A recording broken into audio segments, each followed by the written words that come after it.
Welcome to the Deep Dive. Today, we're plunging into a challenge that I think almost everyone who's learned English as a second language has faced. Oh, absolutely. It's that feeling, right? Yeah. You're listening to a native speaker, maybe watching a show, or just chatting, and you understand the individual words, but when they speak at natural speed, it all just kind of blurs together. Exactly. It sounds like one long, fast sound.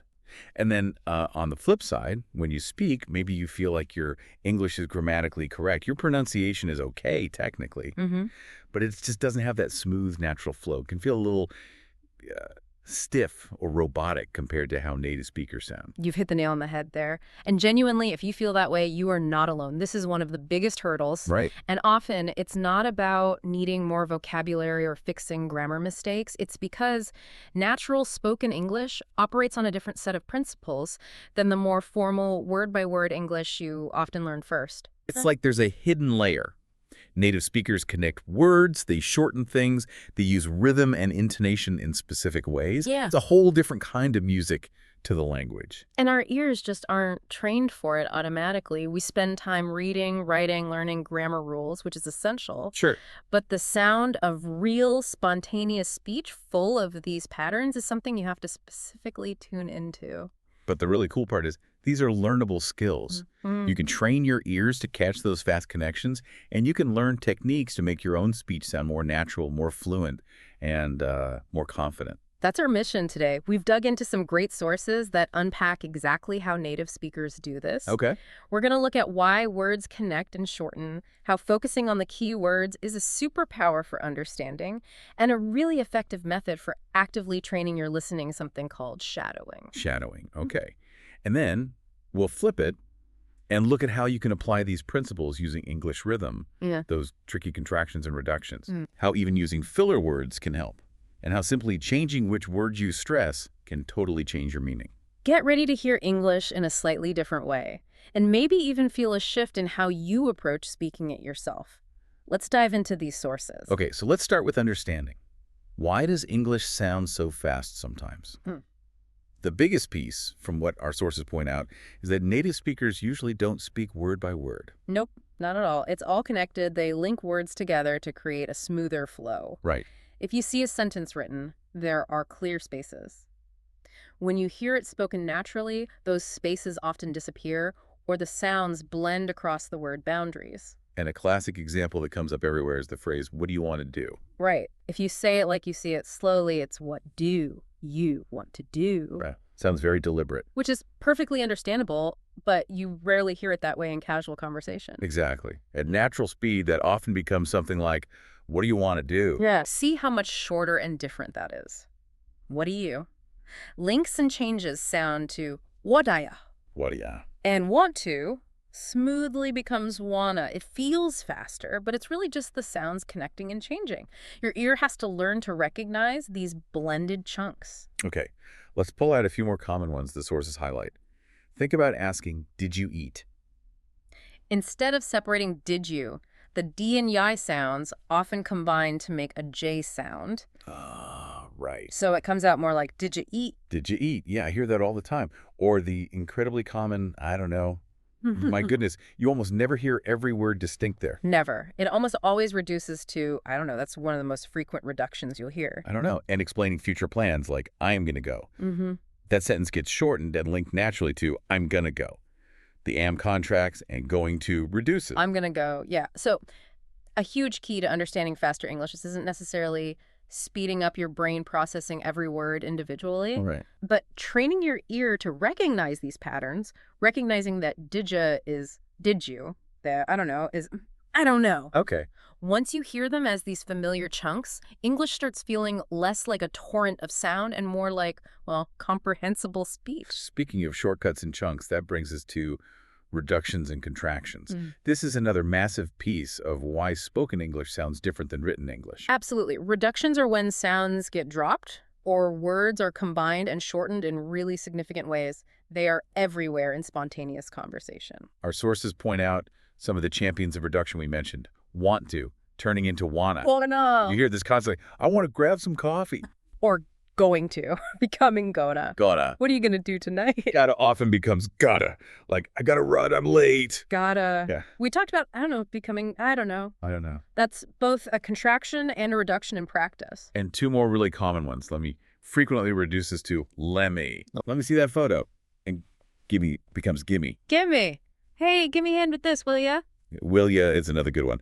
So this is where the confusion often happens for learners. Exactly. If you're expecting to hear, let me help you, spoken slowly and clearly, but instead you hear, let me help ya, your brain might just register noise if it hasn't been trained to recognize that shortcut. You know the words, but not the sound they make when combined naturally. So actively training your ear to spot these common reductions and contractions is vital. It really is. The more you hear them, the less surprising they are and the less fast English will feel because you're decoding the shorthand. And that ties in perfectly with the next important strategy. You do not need to catch every single word to understand the core meaning. This is such a relief for me when I realized this wasn't just okay, but how it actually works. Right. We feel this pressure to understand 100% of the words. But native speakers don't process every word either, not consciously anyway. Our brains naturally home in on the words that carry the main message. The nouns, the main verbs, the adjectives, adverbs. Content words. Exactly, the content words. The connecting words, like articles, prepositions, auxiliary verbs, are often unstressed, said quickly, or reduced because they provide grammatical structure but less core meaning. They're sort of the glue. Listen to this sentence from the sources and try to notice which words naturally pop out. I was thinking about calling you yesterday. You hear the emphasis on thinking, calling, and yesterday. Even if you miss was, about, or you, catching those three stressed words gives you the entire essential meaning. This person was thinking about calling you yesterday. Right. They're the pillars holding up the sentence. Another one. She's probably going to be late for the meeting. In natural speech, the stress would likely fall on probably, late, and meeting. Okay. If you hear just those three, you get the gist. She will probably be late for the meeting. This is exactly what your brain does in your native language without you even thinking about it. Precisely. You grab the key pieces. Applying this strategy to English, consciously trying to listen for those emphasized words, can make a huge difference in your comprehension and reduce that feeling of needing to parse every single sound. Okay, so we've talked about the connected speech, reductions, stressed words. Now, how do you actually do the training? Yeah, the practical part. How do you make your ears catch this stuff automatically? This is where a technique called shadowing comes in, and it's a real powerhouse, according to our sources, for training your ear for natural speed. Shadowing is simple in concept, but challenging to do. You listen to a native speaker and you speak at the exact same time, like they're shadow or echo. Right after them. Yeah, or maybe just a fraction of a second behind. You're trying to match their pronunciation, their speed, and especially their rhythm and flow. And the magic happens because you're not translating or thinking about grammar. You're just trying to copy the sound. Exactly. This forces your brain to process English at native speed and pick up those connections and reductions in the moment. Okay. Here's the simple guide from the material. First, find a short audio clip, something real, like a TV show clip, a YouTube video, part of a podcast interview. A minute or two is plenty. Keep it short. Yeah, 2. Listen to it once all the way through just to understand the main idea. Don't get hung up on details. Okay. 3. Now play it again, and this time, speak at the same time as the speaker, or just a tiny fraction of a second behind them. Oh. Focus on matching their sound, their speed, and how they connect words. Right. And 4, crucially, don't try to say words separately. Try to copy the sound of the connected speech and reductions you hear. It's about mimicking the music, not reading the sheet music, if that makes sense. Got it. Mimic the music. All right, let's try some together. We'll say the sentence slowly, then the faster, natural version. Break it down, and then we'll give you a chance to try shadowing the natural version. Sounds good. Example 1, casual conversation, slow first. Hey, what are you doing this weekend? Okay, now natural speed. Hey, what are you doing this weekend? The breakdown, what are you, becomes what and doing often shortens to doing. What are you doing? Okay, listen to the natural speed again and try to repeat right after me, mimicking the sound. Hey, what are you doing this weekend? Your turn. Give it a shot. Pause. Example 2, asking for help, slow speed. Can you help me with this? Natural speed. Can you help me with this? Breakdown, can you, reduces to can ya and help me. Often links. sounding like, help me! Tell me. Listen and shadow the natural speed. Can you help me with this? That you! See if you can catch that, yeah, and help me. How'd you do? Example 3, expressing surprise. Slow speed. I didn't know that. Natural speed. I don't know that. Breakdown. Didn't reduces to done, and know that connects, sounding like know that. Don't know that. Listen and shadow. I don't know that. Give it a try. It feels a bit silly or awkward at first, right? Like you're talking over the person. Totally. But that's the point. It bypasses the analytical brain and goes straight to mimicking the sound. Okay. Let's do one final practice drill. Straight into the fast natural speed. Listen and try to shadow. What are you going to do later? That one combines a few. What I and going to gonna. Right. Now, hear that again and try to shadow the whole sentence. What are you going to do later? Oz. Awesome. Consistent shadowing, even just a few minutes daily, is probably one of the single best things you can do to improve your understanding of natural, faster English. Yeah. Your ear gets tuned to the real sounds. Absolutely. It's like resistance training for your listening skills. It really works. Okay, so we've spent a solid chunk of time looking at how to train your ears to understand natural English. Now let's flip the coin and focus on how you can sound more natural when you speak. Because it's not just about getting the words and grammar right, is it? Not at all. It's about having that flow, that musicality that makes you sound relaxed and confident, like a native speaker. And that musicality is heavily driven by rhythm and intonation. Our sources emphasize that English doesn't have a flat rhythm where every syllable or word has equal weight. No. It's much more like a song with strong beats and weak beats. Exactly. Some words get stressed, spoken louder, longer, or maybe higher in pitch because they are the key information. Other words, the less important ones grammatically, are unstressed, said quickly and softly. If you say every word with the same emphasis, it sounds like a computer or a robot. Yeah. Listen to this sentence said flatly. I really wanted to go, but I was too busy. Yeah, that just doesn't sound like human speech in English. It's very unnatural. Hear the difference with natural rhythm. I really wanted to go, but I was too busy. You hear how wanted and too busy pop out. Those are the core ideas, so they carry the stress. Right. The little words like really, too, but I was get minimized. Let's try a couple focusing on stress. Listen and repeat after me, putting the stress where you hear it. I can't believe it. Stress on the 10. Your turn. I can't believe it. Yeah. And another. That's a great idea. Stress on great. Listen and repeat. That's a great idea.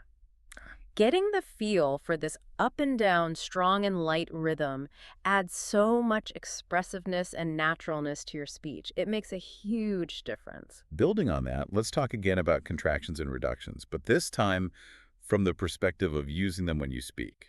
This is a big one.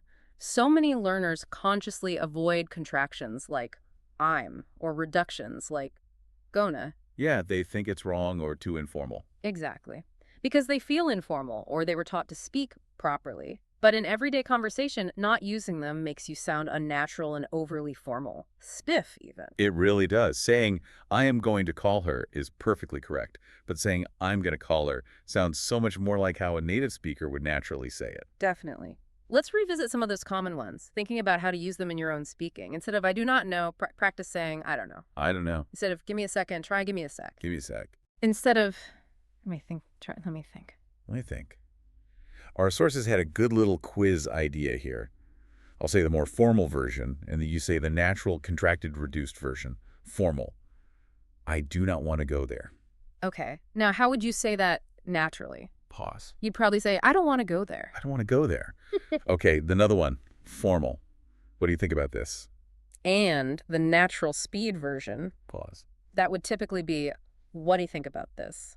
What I think about this, incorporating these into your active speaking takes practice, but it instantly makes your speech flow better and sound more authentic. It really does. It's like unlocking a fluency shortcut. Now, this next point might feel counterintuitive when you're trying to sound good, using filler words and pauses. I know. The goal is usually to speak flawlessly, right? No ums, no ums. Exactly. But in real conversation, nobody speaks in perfect, uninterrupted, grammatically complete sentences all the time. It sounds weird if they do.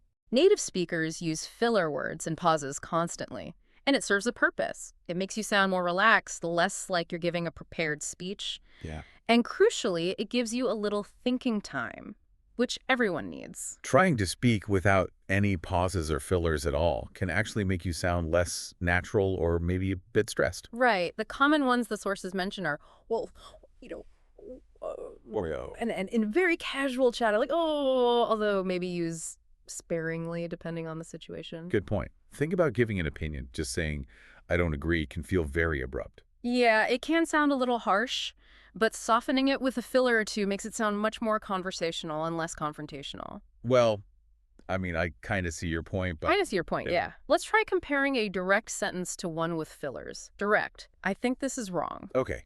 Now, try adding some natural fillers and perhaps softening it a bit. You know, I think this might not be right. Practice using those yourself. Don't feel like you need to eliminate all hesitation.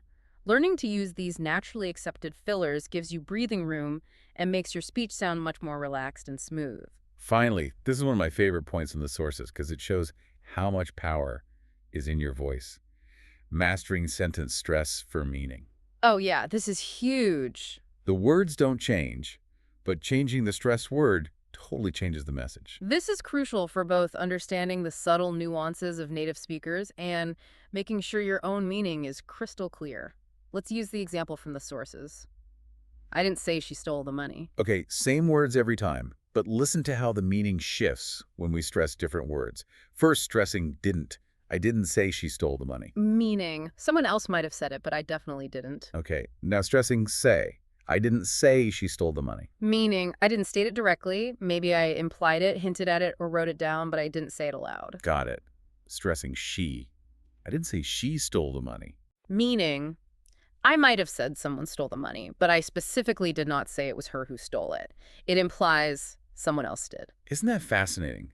3 completely different meanings from the exact same string of words just by changing the stress. It's incredibly powerful. Yeah. It really highlights why listening for stress is so important for comprehension and why controlling your own stress helps you express yourself accurately. Let's try one more example.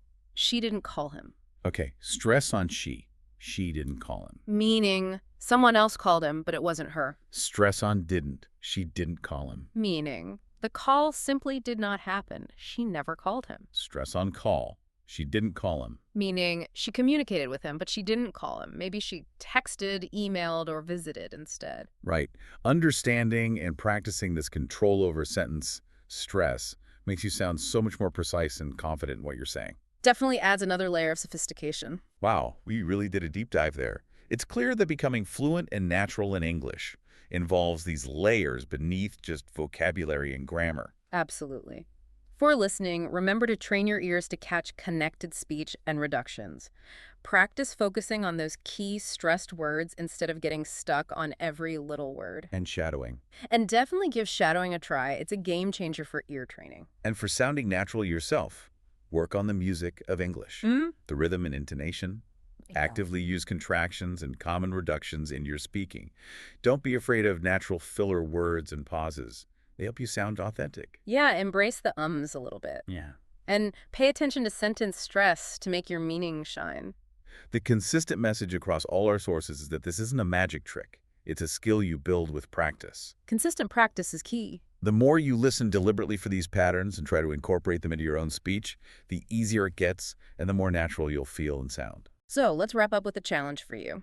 Something concrete you can do based on what we've discussed today. Okay, an action step. Find a short audio clip of real spoken English. Think a minute or two from a show, interview, or podcast. Something you find interesting. Listen to it a couple of times. First time, just get the main idea. Second time, really listen for those specific things where words connect, where they get reduced. Which words sound stressed, the overall rhythm. Now, here are 2 paths you can take for practice this week. Option 1, if you're focusing on listening training, try shadowing that clip. Okay. Play it and speak right after the speaker, focusing on matching their sound, speed, rhythm, and especially how they link words and reduce sounds. And if the original is too fast. Yeah, good point. See if you can find a way to slow the audio down slightly to start, maybe 0.75 speed, and gradually build up. Option 2, if you're focusing on sounding more natural, pick one technique from the sounding more natural section we talked about. Maybe it's practicing rhythm, using contractions like gonna or wanna. Reduction. Right, or consciously adding a filler word like well, or, when you pause, Or practicing saying a single sentence with different stresses. Just pick one thing. Just one. Record yourself speaking for a minute or two, maybe describing your day or talking about the audio clip, and focus only on incorporating that one technique. And for an extra layer, maybe record yourself doing the practice and listen back. Oh yeah, that's brave but useful. How close did you get to matching the original sound when shadowing? Did you actually use the filler word or the contraction you intended? Give one of those challenges a shot this week. Pay attention to what you notice and what feels awkward or surprisingly easy. What specific connected phrases or reductions popped out at you when listening? Which technique felt the hardest to actually do when speaking? We've given you a toolbox for individual sounds, words, and sentences, but stepping back and thinking about real conversation. Right, putting it all together. You've practiced the mechanics, but what happens when you're in a live dialogue and you suddenly just freeze? You don't know exactly what to say next or how to respond without an awkward silence. The dreaded pause. It happens even to native speakers. Mm-hmm. Happens to us sometimes. So the provocative thought to leave you with today is this. How do you take these skills for mastering individual bits of speech and weave them together to keep the conversation flowing smoothly, navigate those moments where you need time to think, and truly sound like you're engaging naturally with another person? That's another frontier in sounding truly fluent and natural, going beyond the sentence level. Indeed. But the foundation is in the sounds and rhythms we explored today. Keep practicing these. Training your ears and your voice is key. Absolutely. Consistency makes all the difference here. Even short bursts of practice add up. Don't feel you have to do hours. We hope this deep dive into the nuts and bolts of natural spoken English has been valuable and given you some practical ways forward. Keep experimenting, keep listening, and keep practicing these techniques. You're on the right track. Keep training your ears, keep practicing your voice, and keep going strong on your English journey.